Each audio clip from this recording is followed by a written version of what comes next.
இன்றைய முக்கிய நிகழ்வுகள். புயல் மழை பாதிப்பு 2ஆம் கட்ட நிவாரணம் வழங்க வேண்டும், முதல்வரிடம் அதிமுக வலியுறுத்தல். இருசக்கர வாகனத்தில் புகுந்த 5 அடி பாம்பு, வனத்துறை பிடித்து காட்டில் விட்டனர். புயல் நிவாரணம் வழங்காத அரசை கண்டித்து மக்கள் சாலை மறியல், கிழக்கு கடற்கரை சாலையில் போக்குவரத்து பாதிப்பு.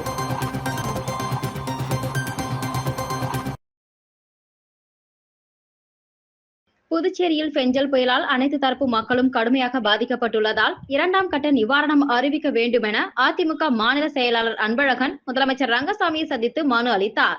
பெஞ்சல் புயல் காரணமாக புதுச்சேரி கடுமையான பாதிப்புகளை சந்தித்த நிலையில் புயல் நிவாரணமாக அனைத்து குடும்ப அட்டைதாரர்களுக்கும் தலா ரூபாய் 5000 நிவாரணத்தை முதலமைச்சர் ரங்கசாமி அறிவித்திருந்தார். இந்த நிலையில் புதுச்சேரி மாநில அதிமுக செயலாளர் அன்பழகன் முதலமைச்சர் ரங்கசாமி சட்டப்பேரவையில் சந்தித்து மனு ஒன்றை அளித்தார். அதில் புதுச்சேரியில் பெங்கல் புயல், பெருமழை, பெருவெள்ளம் காரணமாக பாதிக்கப்பட்ட அனைத்து தரப்பு மக்களுக்கும் நிவாரண உதவியை அறிவித்த முதலமைச்சருக்கு அதிமுக சார்பில் நன்றியை தெரிவித்துக் கொள்வதாகவும், தொடர்ச்சியாக தற்போது புயலால் பாதிக்கப்பட்ட மக்களின் நிலையை கருத்தில் கொண்டு புதுச்சேரி, காரைக்கால், ஏனாம் ஆகிய பகுதிகளை இயற்கை பேரிடர் பாதித்த பகுதிகளாக அறிவித்துள்ளீர்கள்.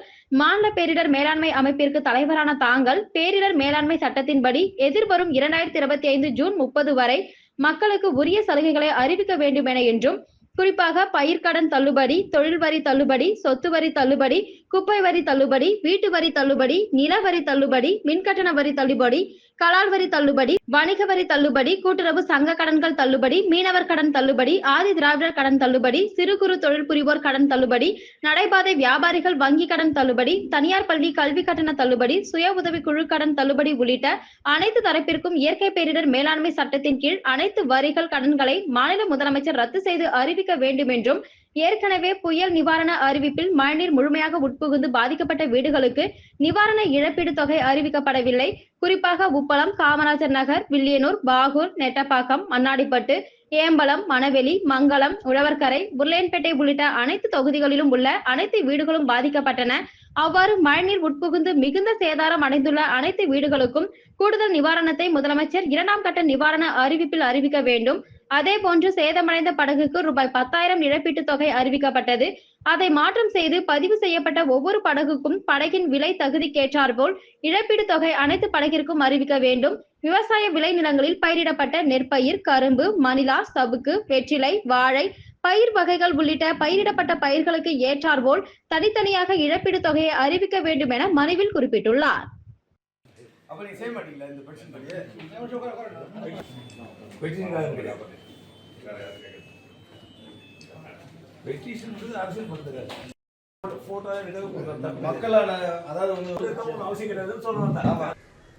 கடந்த சில தினங்களுக்கு முன்பு பெருமழை, பெருவெள்ளம், புயல்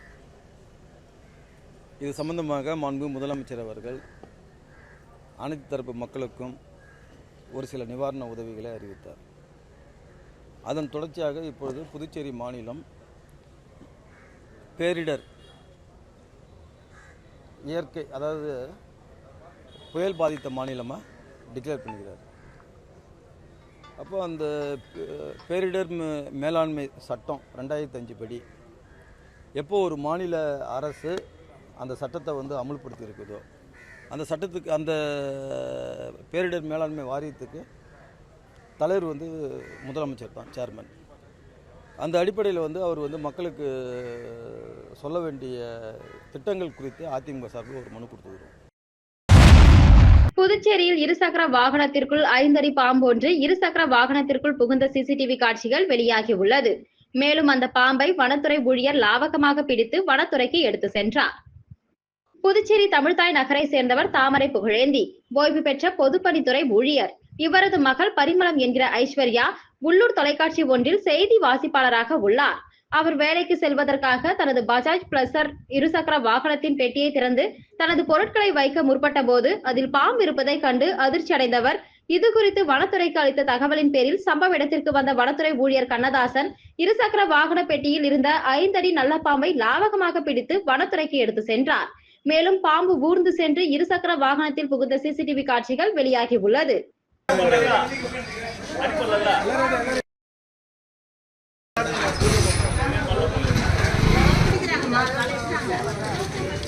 சூப்பர்.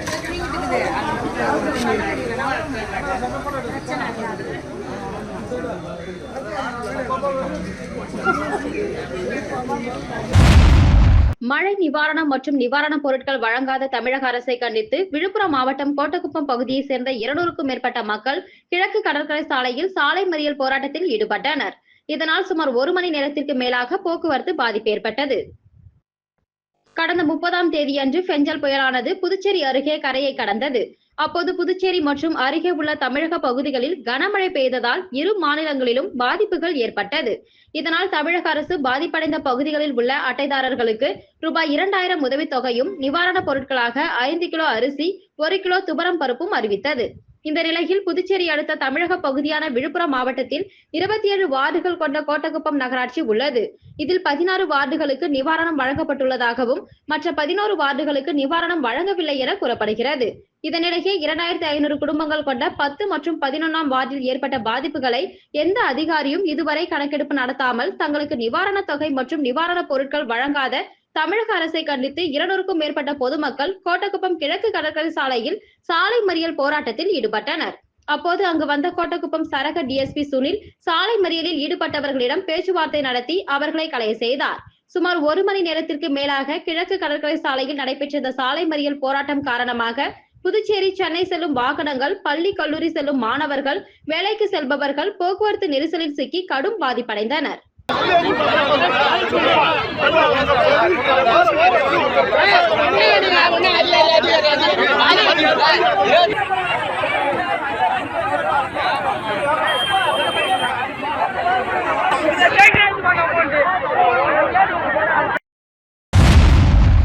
புதுச்சேரியில் பெஞ்சல் புயல் பாதிப்பின் போது இரவு பகல் பாராமல் உழைத்த அரசு ஊழியர்கள் 1000க்கும் மேற்பட்டோருக்கு மட்டன் பிரியாணி உட்பட விதவிதமாய் தடபுடல் விருந்து வைத்து திமுக சட்டமன்ற உறுப்பினர் சம்பத் அசத்தல். புதுச்சேரியில் பெஞ்சல் புயல் காரணமாக காற்றுடன் கூடிய கனமழை பெய்தது.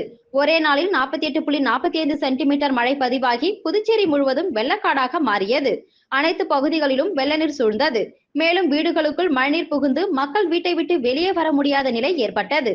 அது மட்டுமின்றி பலத்த காற்று வீசியதில் புதுச்சேரியில் பல்வேறு இடங்களில் மரங்கள் மற்றும் மின் கம்பங்கள் சாய்ந்து விழுந்தது. மின் இணைப்பு புதுச்சேரி முழுவதும் துண்டிக்கப்பட்டது. அது மட்டுமின்றி மேலும் சாத்தனூர், வீடூர் அணைகளின் உபரி நீர் திறப்பால் சங்கராபரணி, தென்பண்ணை ஆற்றுகளில் வெள்ளப்பெருக்கால் பல கிராமங்கள் நீரில் மூழ்கியது. இந்த பேரிடர் காலத்தில் அனைத்து துறை அதிகாரிகள், ஊழியர்கள் இரவு பகல் பாராமல் பணிபுரிந்தனர். இதன் காரணமாக புதுச்சேரி முழுவதும் 24 மணி நேரத்தில் மின் இணைப்புகளை சரி செய்து மின்துறையினர் மின் இணைப்பு வழங்கினார்கள். மேலும் பொதுப்பணித்துறையினர் மற்றும் நகராட்சியினர் மழைநீரை ராட்சச மோட்டார் பம்புகளை கொண்டு வெளியேற்றும் பணியில் ஈடுபட்டதால் ஒரே நாளில் மழைநீர் வடிந்து புதுச்சேரி இயல்பு நிலைக்கு வந்தது. மேலும் வனத்துறையினர் வேரோடு சாய்ந்த மரங்களை உடனுக்குடன் அப்புறப்படுத்தினார்கள். பேரிடர் காலத்தில் மிகச் சிறப்பாக பணியாற்றிய மின்துறை, பொதுப்பணித்துறை, வனத்துறை மற்றும் காவல்துறை ஊழியர்களை கௌரவிக்கும் வகையில் புதுச்சேரி முதலியார்பேட்டை தொகுதி திமுக சட்டமன்ற உறுப்பினர் சம்பத் அசைவ விருந்து வைத்து அசத்தினார். சுமார் 1000க்கும் மேற்பட்ட ஊழியர்களுக்கு mutton biryani, chicken 65, chicken gravy, முட்டை, பாயாசம், சாதம், ரசம் உள்ளிட்ட பல்வேறு உணவுகளோடு விதவிதமாய் தடபுடல் விருந்து வைத்து அசத்தினார். அனைத்து அரசு ஊழியர்களுக்கும் தனது கையால் உணவு பரிமாறி அனைவருக்கும் நன்றி தெரிவித்து வணங்கியபடி நின்றது நிகழ்ச்சியை ஏற்படுத்தியது. இது குறித்து சட்டமன்ற உறுப்பினர் சம்பத் கூறுகையில், பேரிடர் காலத்தில் இரவு பகல் பாராமல் உழைத்த அரசு அதிகாரிகளுக்கு ஊக்கம் அளிப்பதோடு அவர்களின் சிறப்பான பணியை பாராட்டுவதற்காக தன்னால் முடிந்தது என்றும், பேரிடர் காலத்தில் குடும்பங்களை மறந்து மக்களுக்காக உழைத்த அரசு ஊழியர்களுக்கு எனது உறவுகளாய் நினைத்து நான் வைத்த விருந்து என நிகழ்ச்சியோடு சட்டமன்ற உறுப்பினர் சம்பத் தெரிவித்தார். இந்த பேரிடர் காலத்தில் எங்களுக்கு எங்கள் தமிழகத்தின் துணை முதலமைச்சர்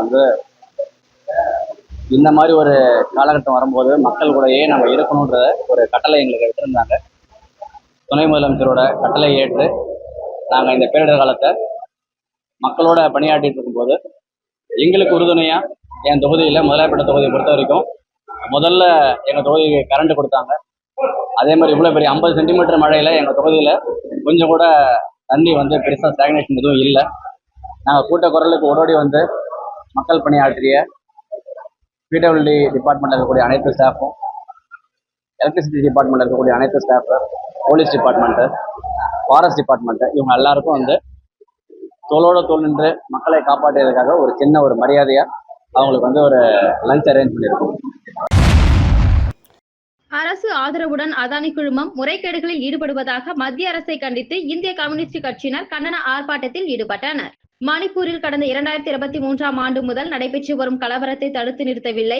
அங்கு நிலவும் சூழல் சம்பந்தமாக நாடாளுமன்றத்தில் விவாதித்திட கோரியும், ஆயுதப்படைகளுக்கான சிறப்பு அதிகார சட்டத்தை மத்திய அரசு வாபஸ் பெற கோரியும், அரசு ஆதரவுடன் அதானி குழுமம் முறைகேடுகள் கண்டித்தும், அது சம்பந்தமாக பாராளுமன்ற கூட்டுக்குழுவின் விசாரணை மட்டுமே உண்மை நிலவரத்தை வெளிக்கொண்டு வர முடியும்.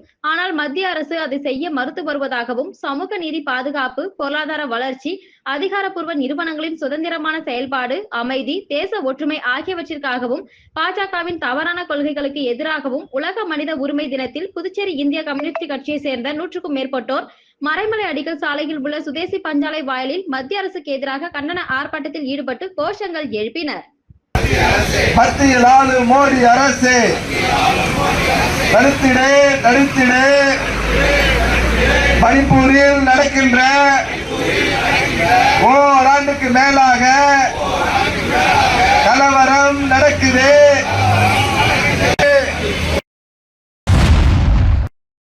திலாசுப்பேட்டை வீமகவுண்டன் பாளையம் பகுதியில் அமைந்துள்ள ஸ்ரீ வலம்புரி முத்து விநாயகர் ஆலயத்தில் கார்த்திகை மாத கடைசி சோமவாரத்தை முன்னிட்டு 108 சங்காபிஷேகம் நடைபெற்றது. சிவன் கோவில்களில் கார்த்திகை மாதங்களில் வரும் திங்கட்கிழமைகளில் சோமவார விரதம் கடைபிடிக்கப்பட்டு சங்கு அபிஷேகம் செய்யப்படுவது வழக்கம்.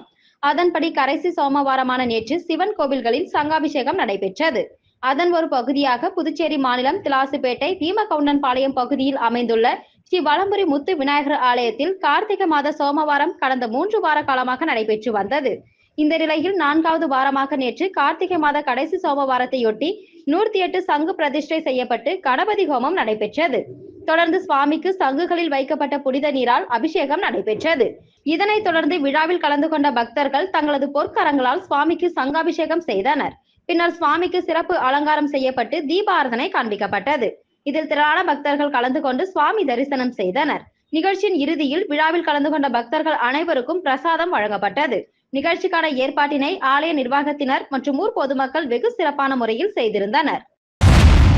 தமிழக துணை முதல்வர் உதயநிதி ஸ்டாலின் பிறந்தநாள் விழாவை முன்னிட்டு 47 சிறு வியாபாரிகளுக்கு தள்ளுவண்டியும், 47 பெண்களுக்கு 65 இலவச தையல் மிஷின்களையும் திமுக மாநில அமைப்பாளர் சிவா வழங்கினார். தொடர்ந்து திமுக அலுவலகத்தை திறந்து வைத்து கழக கொடி ஏற்றி வைத்தார். தமிழக துணை முதல்வர் உதயநிதி ஸ்டாலின் 47வது பிறந்தநாள் விழா நலத்திட்ட உதவிகள் வழங்கும் விழாவாக வெகு விமர்சையாக நடைபெற்றது. முத்தியால்பேட்டை தொகுதி திமுக முன்னாள் சட்டமன்ற உறுப்பினர் நந்தா சரவணன் ஏற்பாட்டின் பேரில் முத்தியால்பேட்டை திமுக அலுவலகத்தில் நடைபெற்ற விழாவில் சிறப்பு விருந்தினராக கலந்து கொண்ட திமுக மாநில அமைப்பாளர் சிவா 47 சிறு வியாபாரிகளுக்கு தள்ளுவண்டியும், தையல் பயிற்சி முடித்த 65 மகளிருக்கு தையல் மிஷினும் முத்தியால்பேட்டையில் வழங்கினார். தொடர்ந்து தொகுதி திராவிட முன்னேற்ற கழக அலுவலகத்தை திறந்து வைத்த சிவா கழக கொடியை ஏற்றி வைத்தார். இந்த நிகழ்ச்சியில் கழக துணை அமைப்பாளரும் சட்டமன்ற உறுப்பினருமான அனிபால் கென்னடி, திமுக இளைஞர் அணி அமைப்பாளர் சம்பத் எம்எல்ஏ, தலைமை பொதுக்குழு உறுப்பினர் கோபால், மாநில மகளிர் அணி செயலாளர் காயத்ரி ஸ்ரீகாந்த், தொகுதி திமுக செயலாளர் சௌரிராஜன், அவைத்தலைவர் எழிலன், தொகுதி துணை செயலாளர் ரவி, துணை செயலாளர் கலைவாணி, தனசேகர், தொகுதி தொண்டரணி அமைப்பாளர் கோபிநாத், திமுக மக்கள் சேவை மதன் பாபு, மீனவரணி தங்கராசு, பூபதி மற்றும் தொகுதி திமுக நிர்வாகிகள், இளைஞர் அணி, மகளிர் அணி நிர்வாகிகள் மற்றும் திரளான பொதுமக்கள் கலந்து கொண்டு சிறப்பித்தனர்.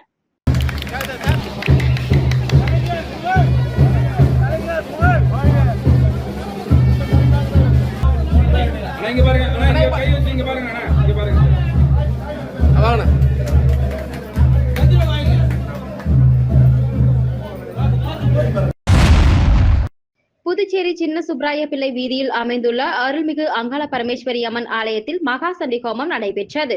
புதுச்சேரி சின்ன சுப்ராய பிள்ளை வீதியில் அமைந்துள்ளது அருள்மிகு அங்காள பரமேஸ்வரி அம்மன் ஆலயம். இந்த ஆலயத்தில் வருஷாபிஷேகத்தை முன்னிட்டு ஸ்ரீ மகா சண்டி யாக பெருவிழா நடைபெற்றது.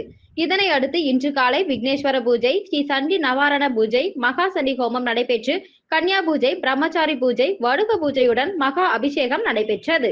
தொடர்ந்து அம்மனுக்கு கலசாபிஷேகம் நடைபெற்று மகா தீபாராதனை நடைபெற்றது. இதில் பக்தர்கள் பலரும் கலந்து கொண்டனர்.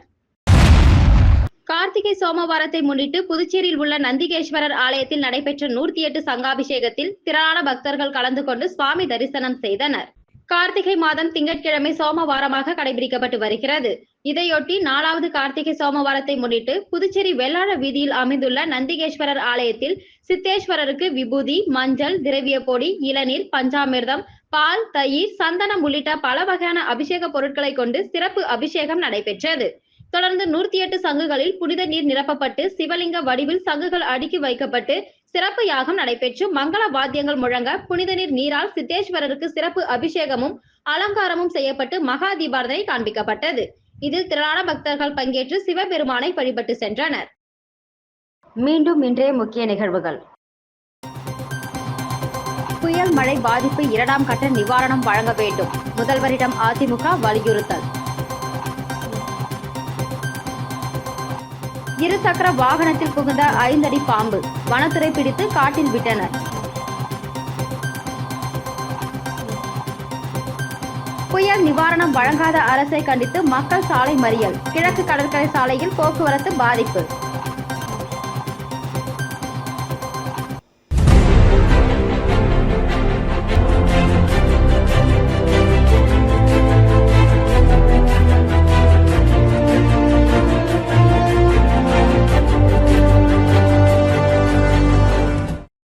செய்திகளை உடனுக்குடன் தெரிந்து கொள்ள ஆஸ்கர் யூடியூப் சேனலை சப்ஸ்கிரைப் செய்யவும்.